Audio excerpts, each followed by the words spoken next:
When you're looking on your schedule and you see that the CW is releasing yet another new DC show, do you get excited? Are you quickly dismissive? Well, looking at their last two, Superman and Lois and Stargirl, I think they're getting better. So Naomi from the DC that just released last week is another one worth a look. So earlier this week, Naomi was debuted on the CW. Full disclosure, I have never read her comic book. I do tend to read more Marvel comics, although I am trying to get into more DC stuff.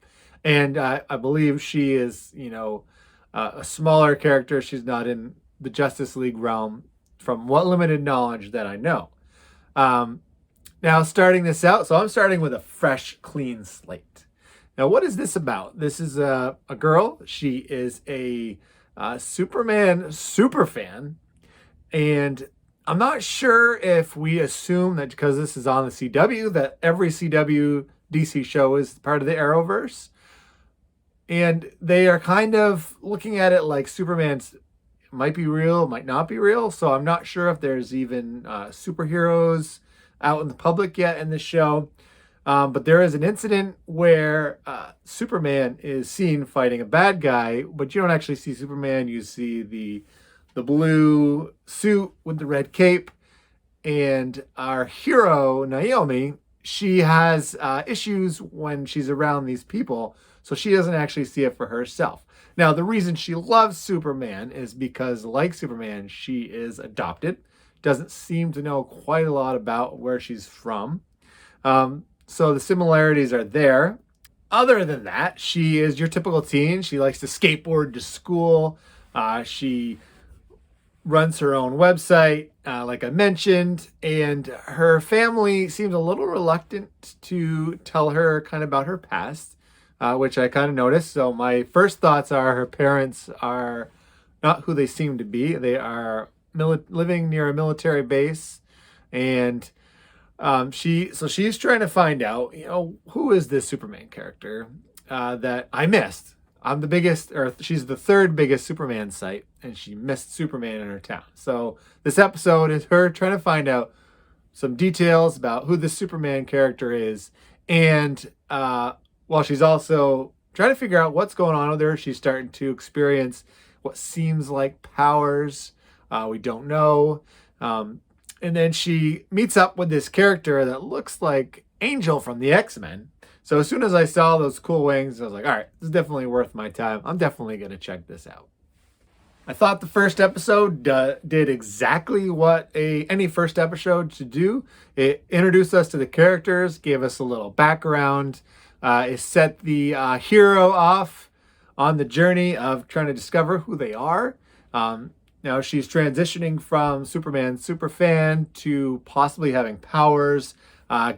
She did get some clues in the first episode where she learns that there are people there that know about her that she hasn't told her. Her parents, she hasn't made that connection. This is kind of my personal guess as to where the show is going, as the parents know more than they let on. As she's looking for clues, she's followed by another man who does confront her briefly. She finds this round disc. We don't really know what the significance of that is yet. So there are people interested in her. She's interested in other people with powers. So I'm hooked. I like the character already. I really like the sort of X-Men vibe. It's not a new concept. Hero discovering their journey. They've got powers. But I feel like there was a time when we were doing origin stories nonstop. So the origin story kind of went out of style. And so now when new things come out, we skip ahead to where they already have powers. So I actually kind of like the fact that I get to watch this unfold and her discover what she can do rather than just giving it all to me right in the first episode.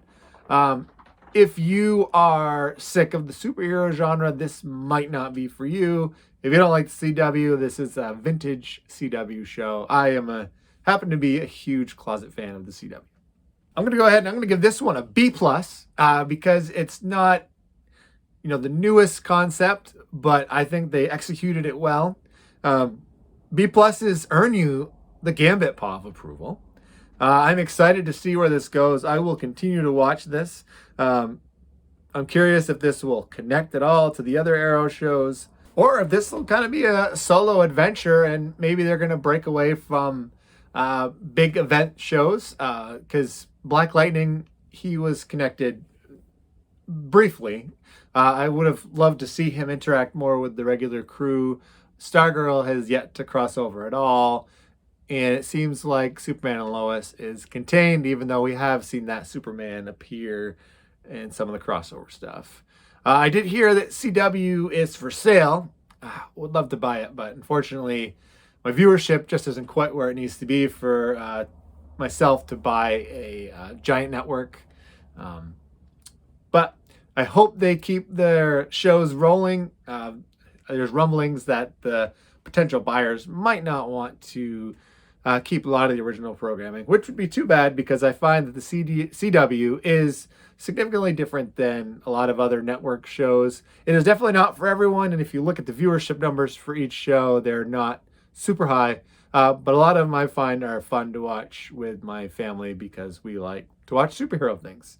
So if you like this review, give me a thumbs up. If you want to subscribe, please consider hitting that button below because I would love to get enough subscribers to buy the CW. Hit that notifications button so the next time I release a video on a new winter show, you'll be the first to watch it. And just to let you know, if you are a first-time viewer, when you watch my videos, you will find something to brag about.